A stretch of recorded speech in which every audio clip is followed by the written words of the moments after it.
നമസ്കാരം, എല്ലാവർക്കും എൻ്റെ രുചികളിലേക്ക് സ്വാഗതം. ഞാനിന്ന് സദ്യ സ്പെഷ്യൽ വെണ്ടയ്ക്ക കിച്ചടിയുടെ റെസിപ്പിയായിട്ടാണ് വന്നേക്കുന്നത്. നമുക്ക് നോക്കാം ഇതെങ്ങനെയാണ് ചെയ്യുന്നതെന്ന്. 6 വെണ്ടയ്ക്ക അതിൻ്റെ രണ്ടറ്റവും കഷ്ണിച്ച് കഴുകി വൃത്തിയാക്കി വെച്ചിട്ടുണ്ട്. കൂടെ തന്നെ ഒരു പച്ചമുളകും എടുത്തിട്ടുണ്ട്. ഒരു മീഡിയം സൈസ് സവാള വളരെ പൊടിയായിട്ട് അരിഞ്ഞു വെച്ചിട്ടുണ്ട്. അടുത്തതായിട്ട് കടുക് വേണം.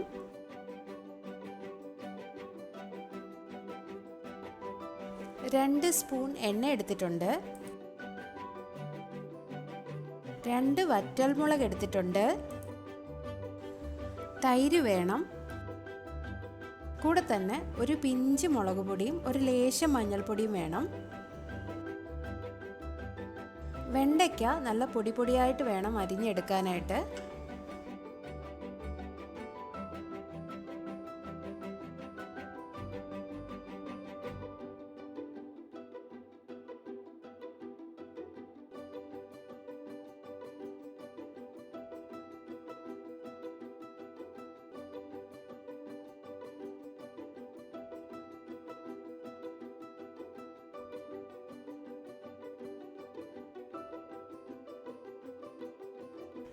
ഒരു പാൻ വെച്ച് ചൂടായി വരുമ്പോഴേക്കും അതിലേക്ക് 2 സ്പൂൺ എണ്ണ ഒഴിച്ചു കൊടുത്ത് കടുക് പൊട്ടിച്ചെടുക്കാം.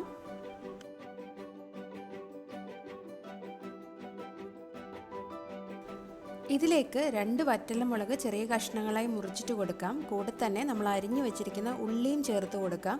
കുറച്ച് ഉപ്പും കൂടെ ചേർത്ത് ഇത് നന്നായിട്ടൊന്ന് വഴറ്റിയെടുക്കാം.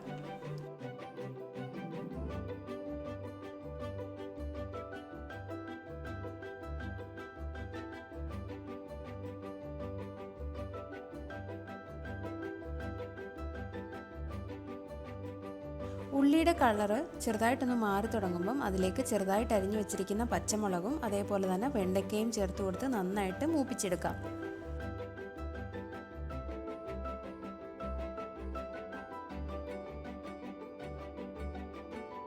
വെണ്ടയ്ക്കയും ഉള്ളിയും നന്നായിട്ട് മൂത്ത് വന്നിട്ടുണ്ട്. ഇതേ സമയം നമുക്ക് മഞ്ഞൾപ്പൊടിയും മുളക് പൊടിയും ചേർത്ത് കൊടുക്കാം.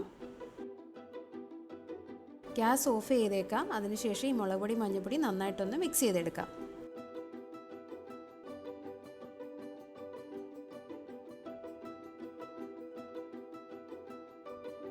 1 കപ്പ് തൈര് ഞാൻ നന്നായിട്ട് അടിച്ചു വെച്ചിട്ടുണ്ട്. അതിലേക്ക് ഞാൻ ഈ വെണ്ടയ്ക്കയുടെ കൂട്ട് ചേർത്ത് കൊടുക്കുകയാണ്. അപ്പോൾ ഞാൻ എടുത്ത അത്രയും, അതായത് വഴറ്റി വെച്ചേക്കുന്ന അത്രയും വെണ്ടയ്ക്കയ്ക്ക് 2 കപ്പ് തൈരിൻ്റെ ആവശ്യമുണ്ട്. ഞാൻ അതുകൊണ്ട് ആവശ്യത്തിനുള്ള വെണ്ടയ്ക്ക മാത്രമേ ചേർക്കുന്നുള്ളൂ. 1 കപ്പ് തൈരിനകത്തിലേക്ക് ഞാനൊരു 3 സ്പൂൺ വെണ്ടയ്ക്കയാണ് ചേർത്ത് കൊടുക്കുന്നത്.